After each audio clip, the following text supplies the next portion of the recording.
I know the grocery thing is super discouraging right now, but I just got back from Trader Joe's and there are $34 and a few pennies worth of groceries in this bag. Come check out what I got.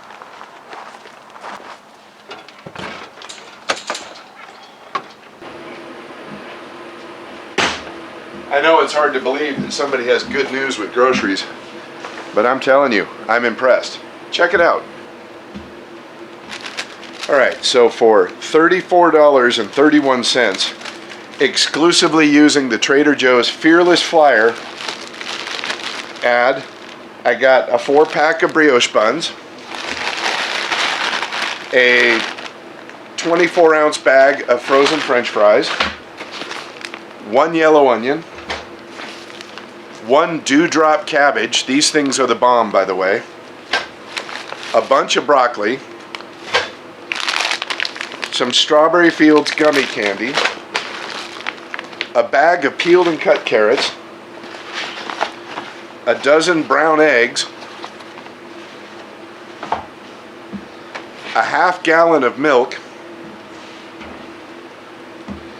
a single package of chicken roasted garlic chicken sausage, a small package of country sausage, a 4-pack of burgers, not the really nice ones, just the regular 80/20s, a small pack of pasta for my yakisoba noodles that I like to make, and an experimental Thai wheat noodles that I'm going to try those. Now I know everybody's going to say that groceries are super expensive and this should be a lot cheaper, but this is a good haul. These are good calories, lots of good protein. Now clearly, no cheese and no other expensive, no seafood, no canned items, I get that. But I was shocked when it rang up for $34 and a few pennies using that Fearless Flyer. What a treat to actually not have sticker shock buying groceries in 2026. That being said, I'm going to put this stuff away. Let's make these burgers. We'll do a bonus round and I'll show you how I make my burgers and some of the stuff I already have in the fridge for dressing them up and finishing them off. Come on.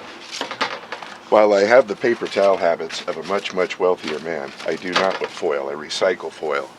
Don't spray this stuff inside, especially in an RV. It gets all over everything. Put a little spray on the bottom of the foil. We're only doing about half of the fries because we're only doing dinner for 2. Spread them back out. Give a little more avocado oil and a little Montreal seasoning. Super basic.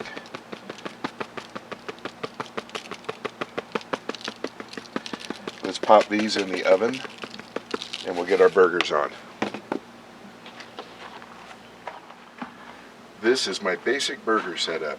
Shredded iceberg lettuce, 2 slices of tomato, bread and butter chips, and then my homemade marinated red onions. I make those with a little bit of vinegar, sugar, salt, and pepper, 2 days in the fridge. Best treat you've ever had. So because we're using brioche buns, we're not going to put anything on there to toast them up. There's enough fat in here that they should toast up beautifully. We had some shredded Colby Jack. That's what's going on the burgers instead of slices. And we're going to make a bacon cheeseburger, and how we're going to do it is utilizing these Costco bacon bits. This is real bacon. What I like to do is I'll put it on the griddle and get it all good and hot, mix it in with the cheese, and you'll watch how that incorporates. Let's get to the griddle. So this is my griddle that we have attached to the MoreRide slide on the RV. I love this thing.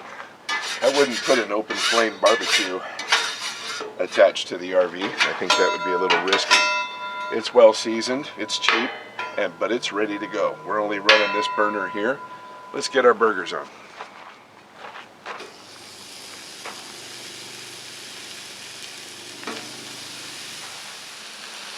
Our burgers are starting to cook well, so I scooted them up out of the way, and I'm going to toast the buns here really quick. As you can see, we just started. But let's let these get a good toast on. I scooted the buns over where they were out of the way. Got a good toast on them, as you can see. We'll set these aside. And let's get a flip on our burgers.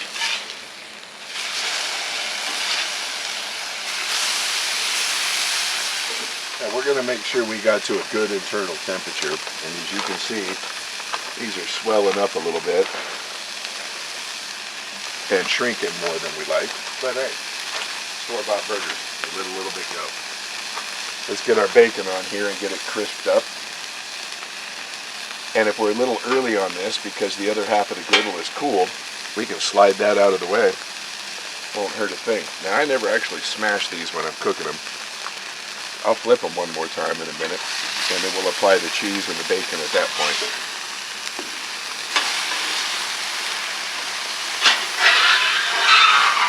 I think we're to a good spot. Juices are running clear. We're going to flip those. We're going to apply what appears to be a copious amount of cheese, but it's really not because it's shredded. I don't care that some of it's on the griddle top because we'll pick up that crispy cheese and fold it into the whole deal. And then we'll put our screaming hot bacon bits, all that glorious bacon fat on there. And try not to lose too much. Although there's always the angel's cut, if you will. Alrighty, turn the grill off before you remove the food, because we don't waste propane. Oh, we own it. We own it. Fries are almost done. In my world, mustard goes on the top bun and just a little squiggle. Ketchup will go on the side. I like to take my whole burger setup and put it on the bottom. I'll spread my pickles out and I'll spread my pickled onions out, and because this is my burger, I don't mind getting my clean fingers all over it. Put a patty on there with all that bacon and cheese melted in, mustard on top, and through the magic of Hollywood, there's more French fries than I need with my ketchup. This is our grocery haul. I appreciate you guys coming along and joining us. Yeti at large.